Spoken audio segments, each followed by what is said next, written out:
From Hollywood, it's time now for John Lund as Johnny Dollar. We're ready on your call to Boston. Go ahead, please. Hello? Yes? Mr. Semplin? Yes, but I don't believe I remember you, Mr. Dollar. Oh, we've never met. Your company hired me here in Hartford to investigate the Jean Maxwell death. Oh? It's odd that they didn't advise me. Well, they probably will. I called you to find out the name of the officer in the charge of the case, if you could give it to me. But it's a, Lieutenant DeRosa. DeRosa, huh? Do you happen to know what their theory is, if any? Theory? Well, I don't think they've arrived at a definite theory. Still a toss-up between murder and suicide, huh? Okay, Mr. Semplin. I'll be in touch.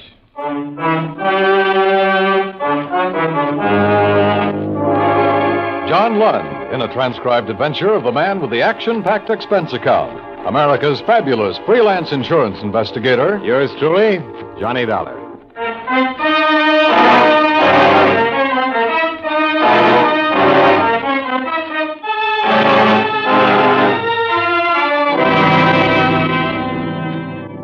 Expense account submitted by Special Investigator Johnny Dollar to Home Office, Corinthian Life Insurance Company, Hartford, Connecticut. The following is an accounting of expenditures during my investigation of the Jean Maxwell matter. Expense account item 1, $175. Phone call to Boston advising your manager there of my assignment. Item 2, $28. Car rental and mileage for my Hartford apartment to Police Headquarters, Boston.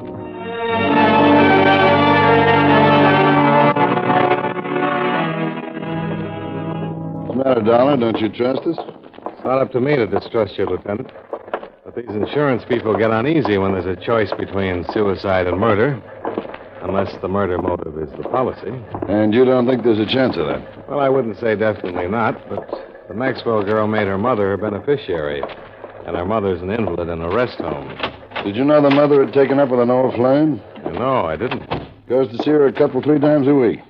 Crazier things have happened. I'll get the file. Sit down. Now, this is all we've got so far, pending coroner's inquest and autopsy report.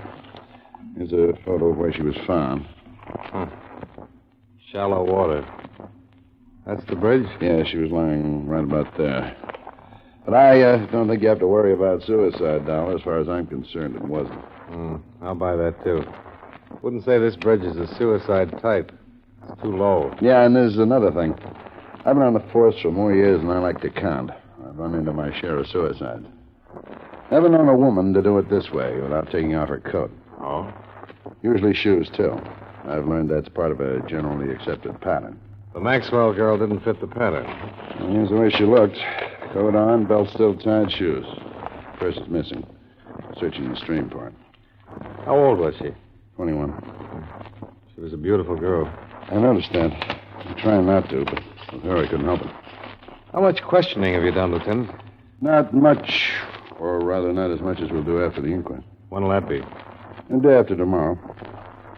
You want anything more here? Well, thanks, Lieutenant. I'll check with you later. I drove out to the stream where they'd found the girl's body, and there I chalked up another point against her death being a suicide. The bridge from which she had dropped was a good 4 miles from town. Boston had better bridges to offer within the city limits. I followed the riverbank and found the approximate spot from which the police photograph had been snapped. On the assumption that she'd been brought there in a car, the placement of her body in relation to the 2 lanes on the bridge made it look as if the car was going toward Boston and not away from it. 5 minutes later, I was heading the same way.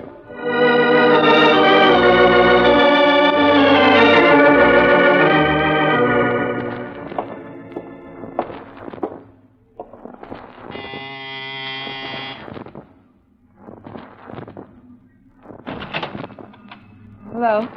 Miss Mary O'Neill? Yeah. The manager suggested I come up. He told me you shared this apartment with Jean Maxwell. That's right. Who are you? Well, my name is Dollar. I'm from her insurance company. I'd like to talk to you about her if I could. I suppose so, but there's nothing I can do now. This is the biggest shock I ever had. I always said there'd be trouble, but I never thought she'd do anything like this. Maybe she didn't. What's that supposed to mean? Well, there are signs that say maybe she didn't commit suicide. There are? Do you think she had any reason to? That's what I said. I never thought she would. Oh, sit down. Any place. Thanks. Did you say you expected trouble? Yeah. I kept telling her. It was the way she went. Like she couldn't live fast enough. Like there wasn't enough time to get everything done. She'd been like that ever since she got rid of... her mother went into that hospital. Jean was all tied down, taking care of her before. What could have caused trouble? Well, I'm not saying she was wrong or anything. But there were too many men. Do you mind telling me who they are? I don't know. Only about one, Harold Corey. He's gone with her the longest. He's a big blonde truck driver. Harold Corey. He drives for the Seaboard Trucking Company. Sometimes he goes way out to the West Coast. And while he was gone, Jean didn't stay home and catch up on her reading, if you know what I mean. Yeah, I think I do. Out with a different guy almost every night. I didn't pry, but she'd never tell me who they were. You think somebody killed her, don't you? Would you help me try to find out? What could I do? Well, you didn't want to pry, but I get paid to. I'd like to look at her things. I suppose it's my duty, sort of, isn't it? In a way, yeah, but I can't force you to. Oh, I know it's the thing to do. Some of her drawers are locked, but I'll show you what I can. I started on the locked dresser drawers. They gave up and opened after a brief struggle, but contained on the whole things that might normally be locked up because of their value. Imported perfumes, expensive lingerie, and some jewelry. Only thing that looked as if it might have been hidden for the sake of secrecy was under the jewel box. It was a gold house key with a heart-shaped bow. I never saw that before. I never saw the perfume before either, but I smelled it. That's a few $100 worth of scent. And the rest of it there. Was Jean used to such expensive things? Not that I knew about. Harold Corey sure couldn't shell out that kind of money. And that heart-shaped key. That's cozy. I'd like to keep it if I could. Oh, I don't know about that. After all, it isn't mine. I might get into trouble. Oh, you won't, I promise you. I'm working with the police on this thing. I want to find out where it was made, if I can, and who ordered it. Oh, I get it. Sure, I wouldn't stop you from doing that. Even if I could. A phone call to the Seaboard Trucking Company gave me the information that Harold Corey was out on a run to Philadelphia. It was expected about 3 in the morning. Expense account item 3, $7. Drinks and dinner after I checked into the Bristol Hotel. Item 4, 1 dime. Phone call to Jean Maxwell's employer. Edward Hollis was at home and would see me.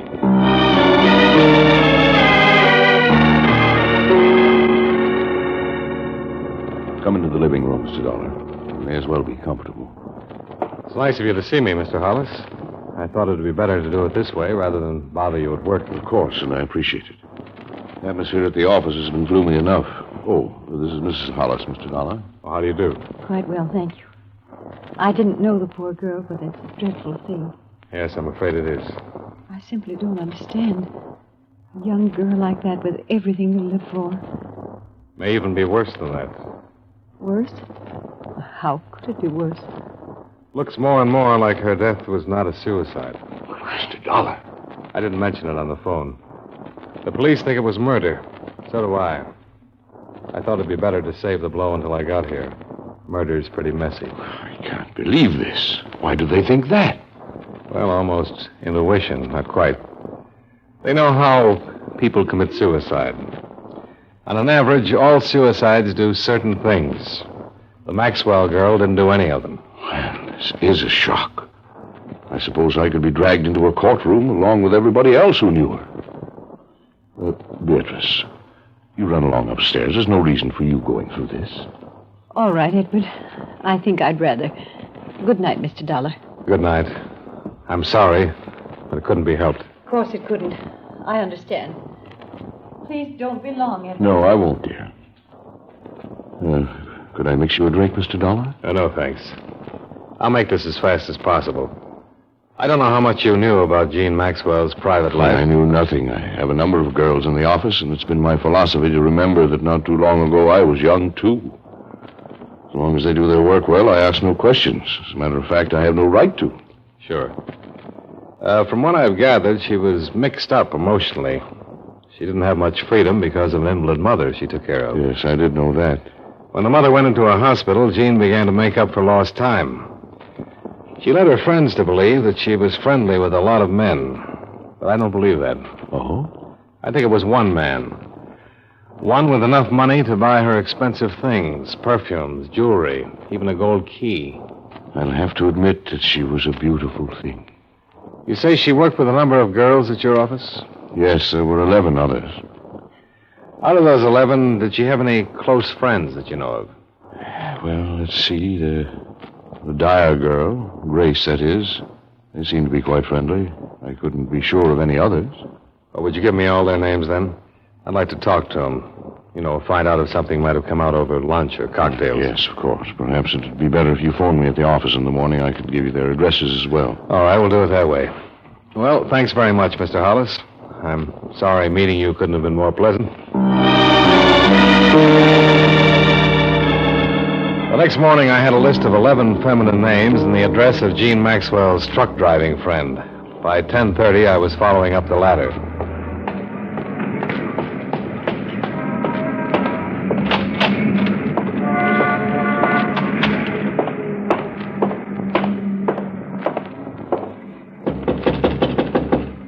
Come back later. I can't see anybody now. I'm an investigator from Jean Maxwell's insurance company. I want to talk to you about her.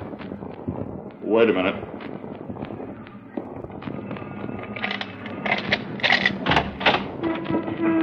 Sorry to bother you. My name is Dollar.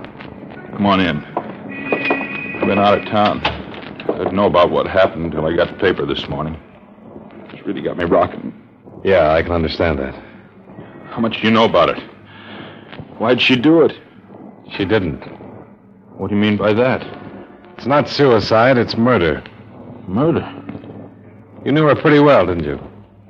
Oh, yeah, pretty well. Did you buy gifts for her? Oh, once in a while.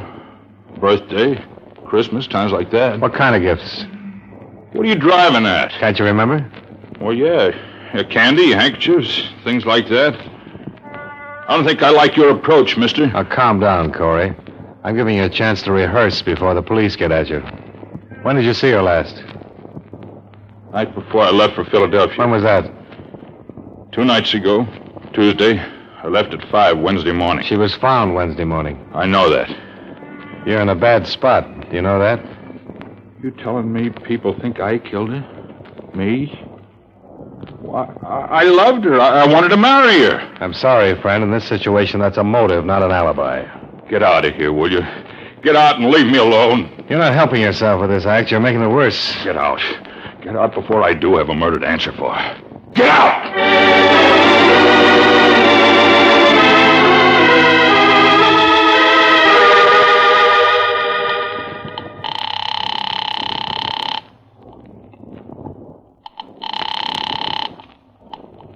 Lieutenant DeRosa.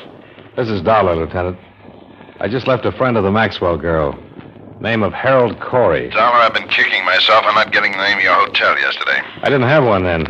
But I've got a few things to pass along to you now. Oh, that's what I meant. If I could have located you, I could have saved you the trouble. What do you mean?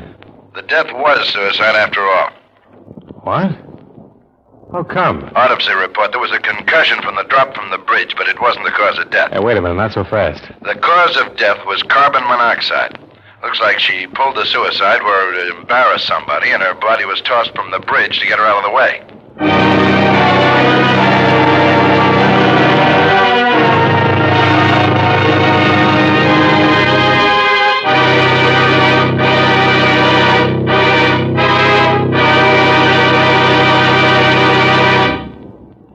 We'll return to yours truly, Johnny Dollar, in just a moment. Tomorrow night, Gangbusters brings you authentic, hard-hitting proof that crime does not pay. All the facts right out of police files. The program names names and describes actual manhunts just as they took place. It's a Saturday evening event for adventure fans right here on CBS Radio. Don't miss Gangbusters, tomorrow night over most of these same CBS radio stations. Gangbusters.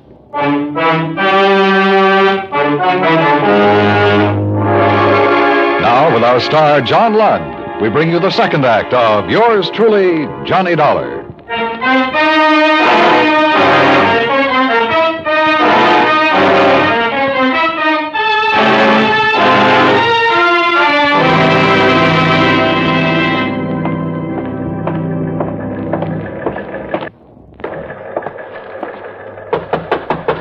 Come on in.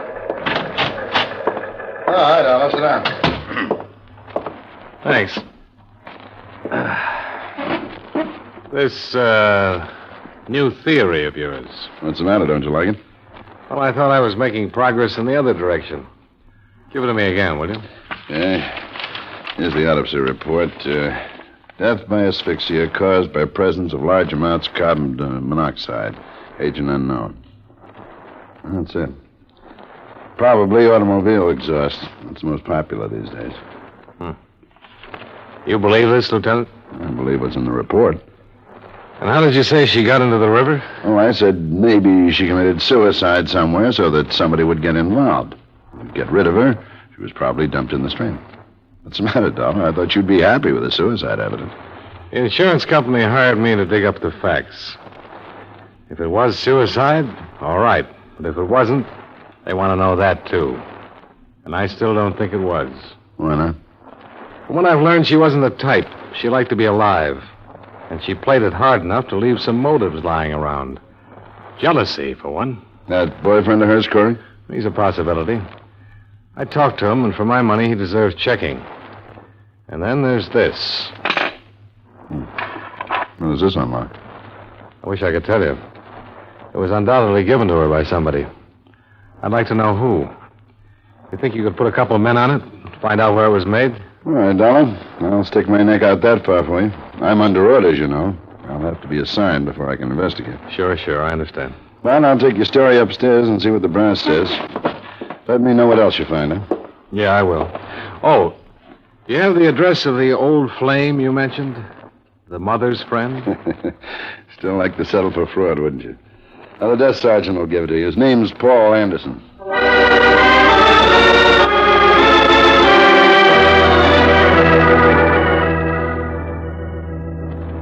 I'm from Gene Maxwell's insurance company, Mr. Anderson. Wonder if you could spare me a few minutes. Yes, I suppose so. Come in. You're the adjuster? So soon? I'm an investigator. Oh? I didn't know she had a policy. Yeah, she did. $25,000 to go to her mother. I see. But her death has been classed as suicide, which voids the policy. The 2-year self-destruction clause is still in effect. That's a pity.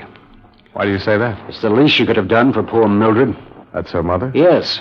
An extremely young mother who has almost ruined her life for that girl. Oh, I didn't know that.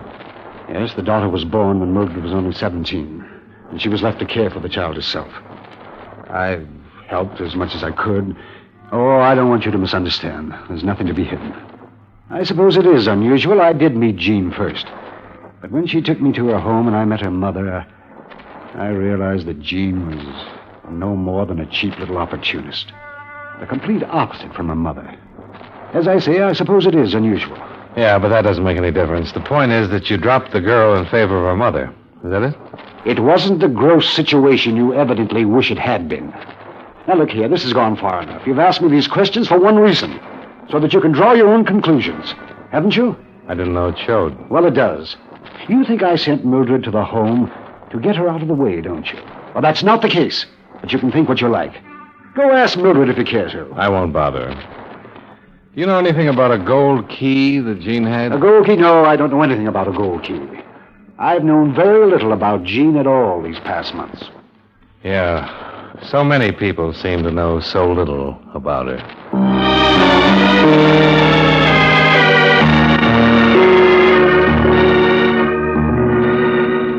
Hello, Mr. Dollar. I've been wondering how you were making out.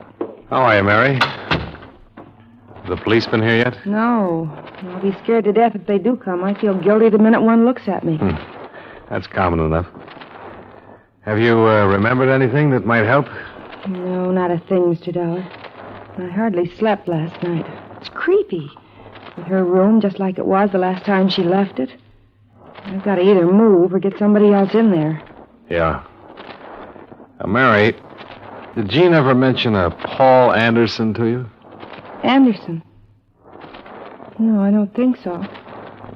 Not that I can remember, anyway. She was always kind of secret about things. She did talk to you about her mother, though. Oh, a little, yeah, about her being in the hospital. Anything about how she got there? No, except I got the idea Jeannie thought it was wrong, how much fun she was having without her mother to worry about. She never told you who was paying the bills. No, who was? This Anderson guy? Yeah. You sure she never mentioned him? I'm sure I'd remember if she did, because I was curious and she never mentioned any of them. Okay. Thanks, Mary.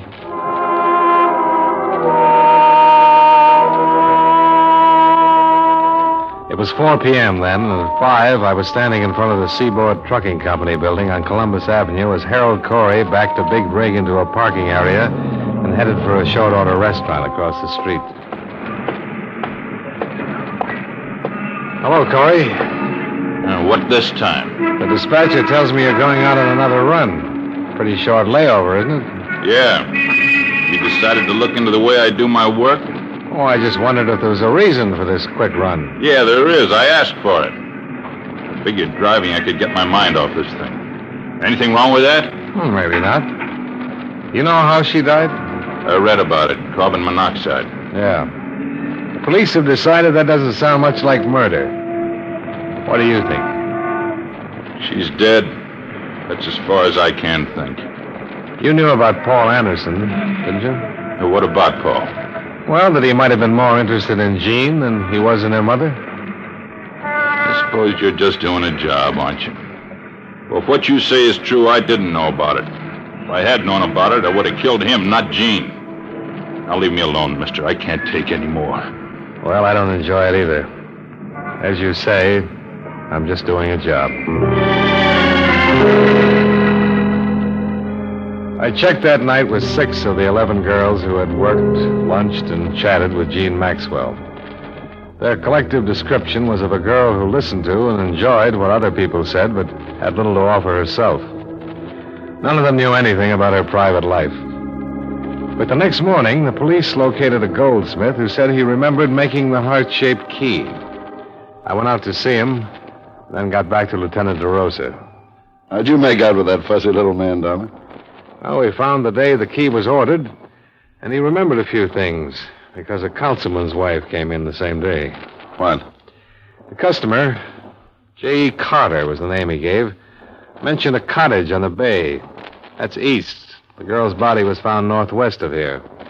I think she was dumped from a car coming toward Boston from out there. So, I think the cottage is in that direction. Deduction yet. Well, if I were going to dump a body, I wouldn't carry it through town to take it to that bridge, would you? I'm being paid to think about another case.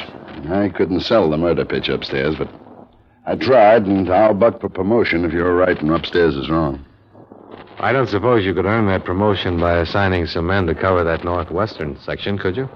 Not a chance. That's county. Division of responsibility. Yeah. And we'd all be surprised to know how many criminals take advantage of that.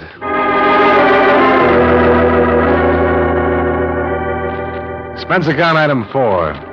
$35, mileage. Covering a 2.5-day canvass of real estate offices northwest of town. Object, a cottage probably rented previous to the month of June by a man possibly using the name J.E. Carter. It was a vague lead that meant morning to night legwork, but on the third afternoon, it paid off. Yeah, we don't rent much up here, that's why I remember. She was a dark-haired girl, is that right? That's right. It's the Anson place out on Butch Road. Has anybody been there in the past few days? Not that I know about. It used to be there every 2 or 3 days, too. How was the rent paid? Cash or check? By, cashier's check. Or was it regular? Definite day of the month, I mean? And do you know the bank? Yeah, between the 1st and 5th of each month since May. Check on the commercial bank. Oh, thanks. Now, I'd like to ask one more favor. Would you take me out to the cottage? I certainly will. If it's a police affair, I'm not the one to stand in the way.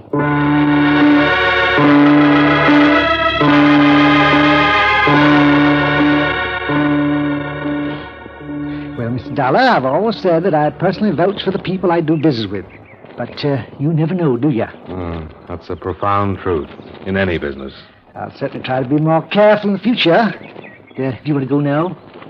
Yeah, I think I've seen enough.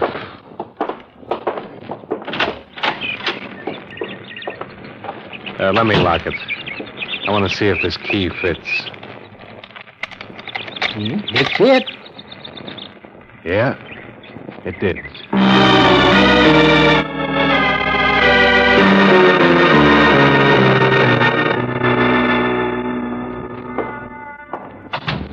Well, I didn't expect to see you again. Didn't you, Mr. Hollis? You thought you'd get away with it? What did you say? Well, there's no reason to be clever with each other. I know you killed her. You rented a cottage out beyond Mystic River. You used the name J.E. Carter. Come into the other room. Yes, you're right. I did become infatuated with her. If you'd known her, you'd understand. I realized last week that it had to stop, and I told her. She'd been with that young Corey boy. I told her that even if I were single and eligible to marry her, I would advise her to hang on to him. Someone her own age. That was last Tuesday night. Yes. She left the cottage, and I heard her drive off. Or at least I thought I did. When I went out, I learned what she'd really done. She'd committed suicide in the car. You can hardly blame me for wanting to keep the secret. It wasn't suicide, Mr. Hollis. You know it, and I know it. All right, Mr. Dollar. I'll make my statement to the police. Fine. I'll drive you down. Thank you. Edward. Beatrice, go back upstairs. No, Edward, I won't. I insist, Beatrice. What good would it do? After what I've done because I lost you, why should you ask me to go upstairs while I lose you again? I forbid you to say another word. Mr. Dollar. She had taken him away from me because she was beautiful, and I no longer am. I was waiting in their cottage. When they came in, I struck her. Is this true, Mrs. Hollis? Yes. I killed her. And since there was nothing left of our lives, we carried her to the guard. Beatrice, what have I done? What have I done?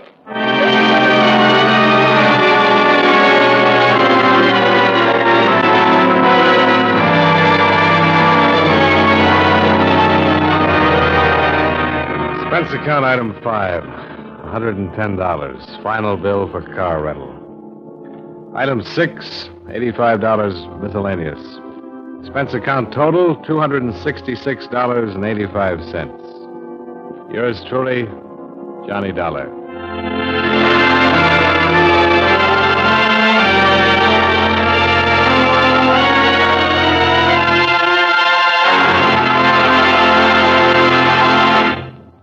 Yours truly, Johnny Dollar, stars John Lund in the title role and is written by Gil Dowd with music by Eddie Dunstetter. John Lund can currently be seen in the Universal International picture Just Across the Street. Featured in tonight's cast were Jeanette Nolan, Howard McNear, Ted DeCorsia, Virginia Gregg, John McIntyre, Barney Phillips, and Dick Ryan. Yours truly, Johnny Dollar, is transcribed in Hollywood by Jaime Del Valle.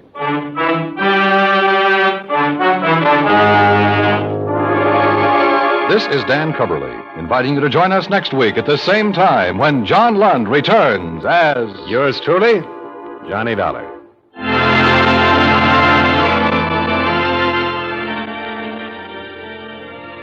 And remember, Tarzan brings you his adventures Saturday evenings on the CBS Radio Network.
From Hollywood, it's time now for Johnny Dollar. It is a joy to me heart to be hearing the voice of me lover boy. Meg McCarthy. Faith, and how could you tell from so far away and so long ago? Now answer me that. Oh, Meg, I'd recognize that soft, dulcet voice of yours anywhere. How are you? Oh, Johnny boy, I've got trouble. And where are you, by the way? Port Hopeful is the name of the place. Port Hopeful, huh? You just can't stay away from the sea and ships and sailing men, can you? And whose leg would you be after trying to pull now? Port Hopeful, Nevada. Nevada? Right out in the middle of the desert.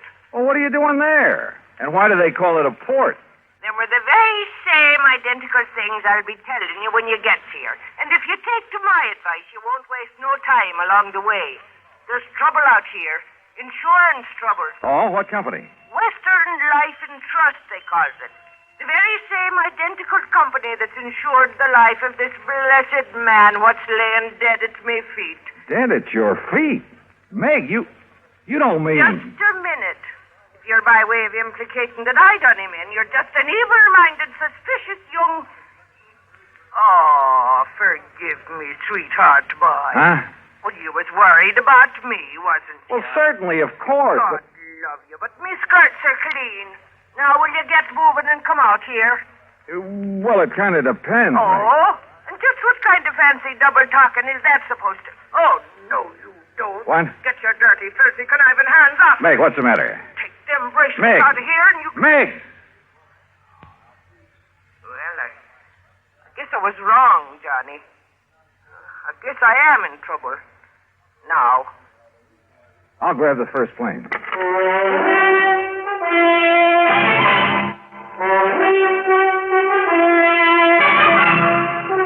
Bob Bailey in the exciting adventures of the man with the action-packed expense account, America's fabulous freelance insurance investigator. Yours truly, Johnny Dollar.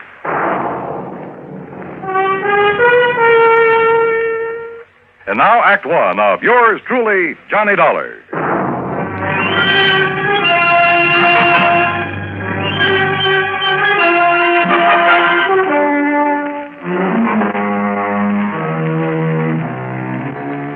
Expense account submitted by Special Investigator Johnny Dollar to Western Life and Trust Insurance Company, San Francisco office.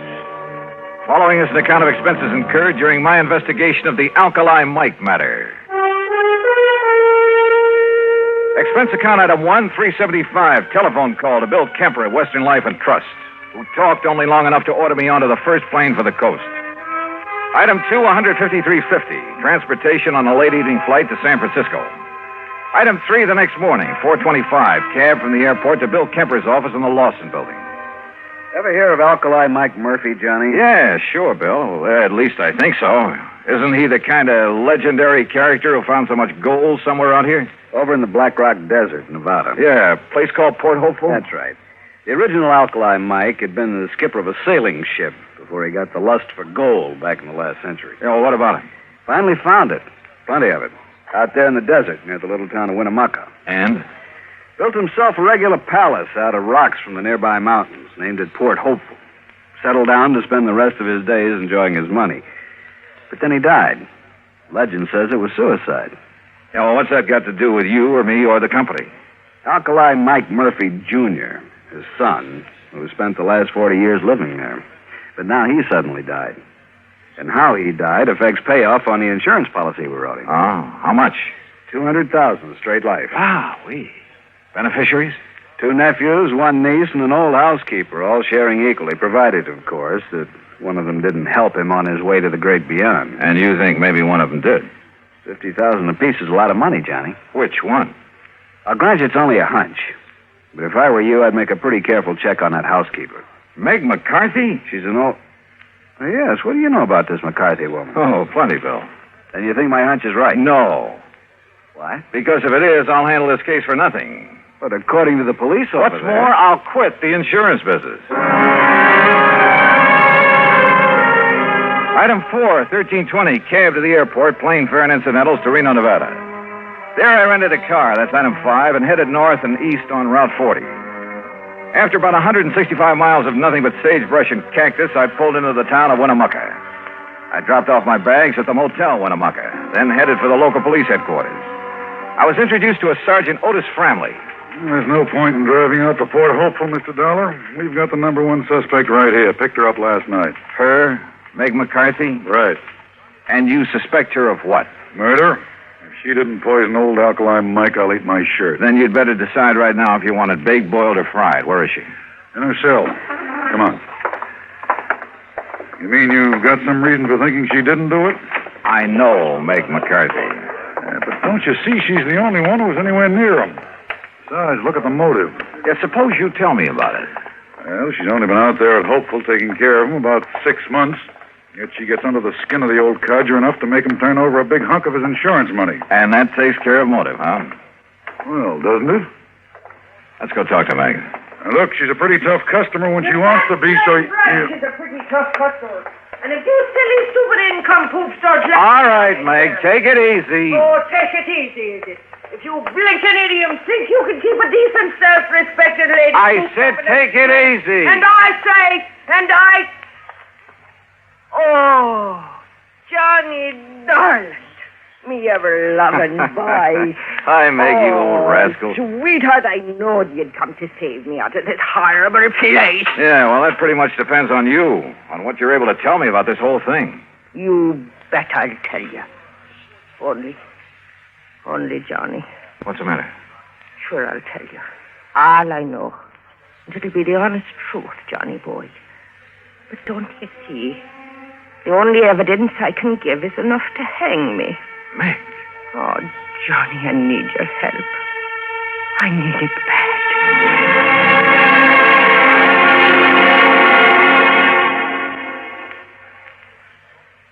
Act 2 of yours truly, Johnny Dollar, in a moment. And now, Act 2 of yours truly, Johnny Dollar, and the Alkali Mike matter.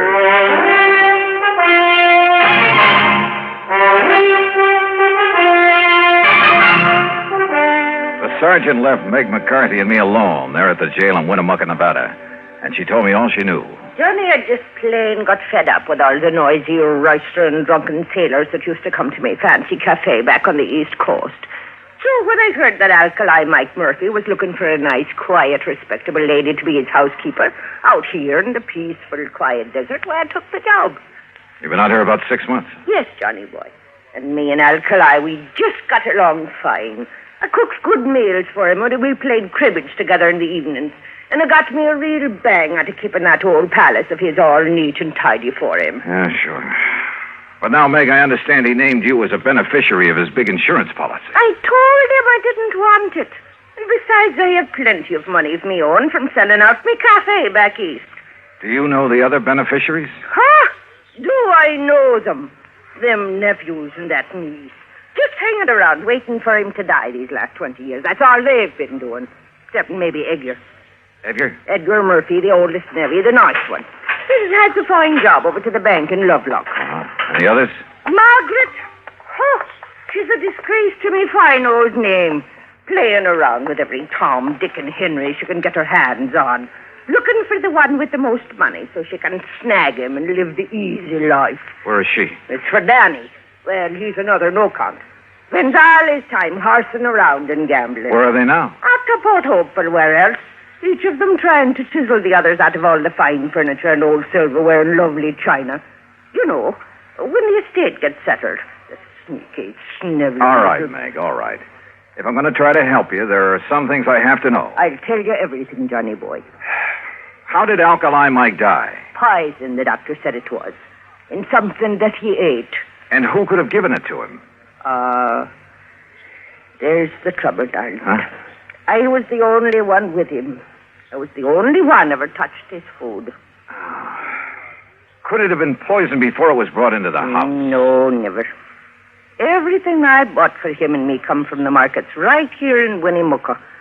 Besides, Johnny, I always had the same things he did. Even the day he died? Yes. Even that same fateful morning. Well, did the doctor say what the poison was? Yes. Quinititani. Quintanogen? Yes, that was it. Sulfur or something. Quintanogen sulfonate? Yes, it turns to sulfonate. Well, that's strange. Because if I remember correctly, that's related to one of the old Indian arrow poisons. Ah, but Johnny, there ain't been no Indians around here for years. At least the wild ones. Look, Meg, I want to go out to that so-called palace, Fort Hopeful, but I want you with me. Well, of course, lover. Only how can I get out of this jail? Let me worry about that. It took the help of a local attorney that set him $500. But I managed to get Meg out of the clink, as long as Sergeant Framley stayed with us, that is. We headed out across the desert over a road that should have been traveled only by jeep. And finally, after about 60 miles of it, we came into a bare, rocky valley. And there in the middle of it sat the palace, Fort Hopeful. Only it should have been called Fort Hopeless. Ain't it a beautiful spot, Johnny boy? It was an atrocity, a huge, rambling jumble of native stone badly cemented together. There were almost as many doors sagging on their hinges as there were windows, as though the whole place had been put together one room at a time. Windows were set in at cockeyed angles, and most of them were dirty. 3 fairly new cars were parked out in front. The relatives, Dollar. They've been here ever since the old coot died, like a bunch of buzzards. Vultures. Yeah, I know what you mean. Well, come on, let's go in. Yes, and see how they've messed up our lovely palace whilst I've been languishing myself away in that hoot car. Hey, look, Sergeant, if old Alkali was murdered. Of course he was. How else would he get that poison? Well, how about these relatives? That's what I've been trying to tell these harebrains. All right, Meg, please. These bird-tailed idioms around here seem to think I'm the only one. Meg, shut up. Yes, dearie. You know I loved you when you talked to me like that. Just like my dear departed husband, God. Yes, all right. Well, what about it, Sergeant? Oh, you mean his own kin? No, Mr. Dollar. People out here in this part of the country have too much respect for their own kin. Even when there's a lot of money involved? Yes, I even go so far as... What do you mean, Sergeant, bringing that killer back here? Well, it's this way, Edgar. Yes, Sergeant, how dare you? Now, look, it's all perfectly legal. Legal? This woman killed our uncle. Now, look, will you? Mr. Dollar here is an insurance investigator. Johnny Dollar? That's right. Oh, I've heard about you. Well, I haven't. I'm Margie. And believe me, Edgar, everything will be all right with him here. Won't it, Johnny? Will it? I'm sure it will. We'll see. You want to come in? What do you mean, do we want to come in? You think we're going to stand out here on our feet all day? Why don't you drop dead? Oh, blatherskite. All right, Meg, come on. Sit down, Johnny. Here. Incidentally, where's the other nephew? Danny? I'm Danny Murphy, Dollar, and I agree with Ed. You've got no business bringing that old witch that murdered our uncle back into this house. Oh, that's all? She had no business ever being here. Chiseled her way into his affection so she could cut in on whatever dough he'd leave. And then to make sure he'd leave it in a hurry, she knocked him off. Uh-huh. Wouldn't that same reason make all 3 of you want to see him out of the way? Now, just a minute. Just take it easy, Danny. Well, what do you mean, take it easy? He's practically accusing us of killing Alkali. If the shoe fits, Danny boy. Why, you dirty... You lay one hand on Johnny Dollar and I'll tear your eyes out from limb to limb. Okay, Meg. Meg! Yes, darling. Mr. Dollar's right, Danny. Margie, and you know it. You know it as well as I do. Sure, we wanted him gone. We wanted his money, that insurance. If Danny here hadn't talked him into that insurance, we wouldn't even have that to look forward to. Well, can you blame us, Johnny, for not wanting her to share it? But she will. Unless you can prove she killed your uncle. What's she ever done, knowing him for only a few months, to make her deserve a share? Margie, I suspect Meg is the only one who showed your uncle any kind of care and consideration in years. Well, what did you expect of us? Mr. Dollar's right. Why kid about it? Heaven knows she deserves his money as much as any of us, whether we like it or not. The fact remains, Dollar, somebody killed our uncle. And you've all carefully made sure that Meg would be suspect. Well, yes. Johnny. Look, I'm going to play a hunch that maybe he wasn't murdered at all. But the evidence, Dollar... What evidence, Sergeant? He was poisoned. Yeah, all right, we'll accept that. But I'm still going to play that hunch.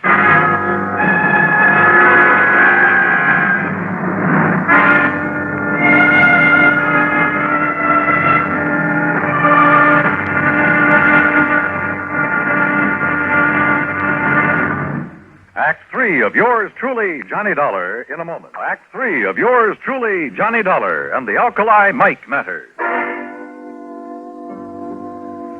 Now, look here, Dollar. We know that old Alkali Mike was poisoned. If that isn't murder, what is it? Have you ever thought of suicide, Sergeant? suicide. Oh, of course not. This money-grabbing old biddy here did him in. Now, just a minute, Margie Murphy. Sure. Why would old Alkali ever commit suicide? I don't know, Danny. Disappointment over you three, his only relative? He paid no attention to us. Or was it the other way around? You paid no attention to him. He didn't want us around. Except maybe Edgar. Well, offhand, I can't say that I blame him. But he did welcome the care and whatever affection Meg may have given him. Yes, Mr. Dollar, that's true. She was after his money, that's all. I told him I didn't want his money. And if you don't shut up, you little squirm and conniving... Meg! All right. Johnny, bye. What are you looking so thoughtful about, Edgar? Suicide. Old Alkalide's father chose to go that way. Yeah, I know. No one understood why. He had everything he wanted, money, even this so-called palace, this atrocity that he named Port Hopeful. You mean he had no more reason to take his life than your uncle? Well, that's what I mean, Sergeant. How did his father take his life? By drinking poison, an old Indian poison. Quintanogen sulfonate. Oh, no. Oh, the cup. What? The old cup that his father had used. What are you talking about, Meg? Come here, all of you. Come here in the dining room. What for, Meg? In here, where he keeps all the old silver and china and bric-a-brac. Here. Now look here in the china closet. There, you see. That cup or mug on the top shelf, Dollar. Is that the one his father used to drink the poison? Yes, but it's never been used since. Oh, no. No, Mr. Edgar, that's where you're wrong. What? Oh, saints preserve us. This is terrible. What is it, Meg? Get to the point. Yes, Johnny, but it scares me. Well? Every night after his dinner, Alkali, God rest his poor soul, he'd have his whiskey from one of the clay mugs on that shelf, a different mug every night. Yes, that's true. Except that never would he touch that one. The lavender one. Well, so what? Called it the death cup. Only he joked about it. But then the night before he died, he talked about it again. Let me see that mug. Well, I'll get it for you. He said it was making a superstitious old fool out of him. Here. He said his father drank from it and died. But that he would drink from it and live. That he'd show he weren't superstitious about it. Oh. Good heavens, look here. And I poured the drink for him. What is it, Dollar? Yeah, what is it? The heavy deposit in the bottom of this mug. Hard as a rock. But still the poison? Yeah. The same deep purple color of quintanogen sulfonate. After 40 years? Oh, I tried to wash it out, Johnny, before and after use. Oh, water wouldn't touch that stuff. Oh, that's why I thought it was part of the clay. But the alcohol in his whiskey would. Oh. It released enough of that poison to kill him. Oh, if only I'd have known.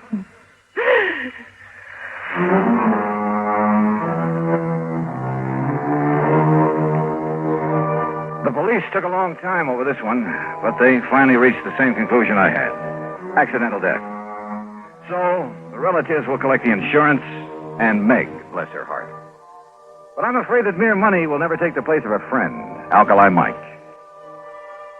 Expense account total, including incidentals and fare back to Hartford,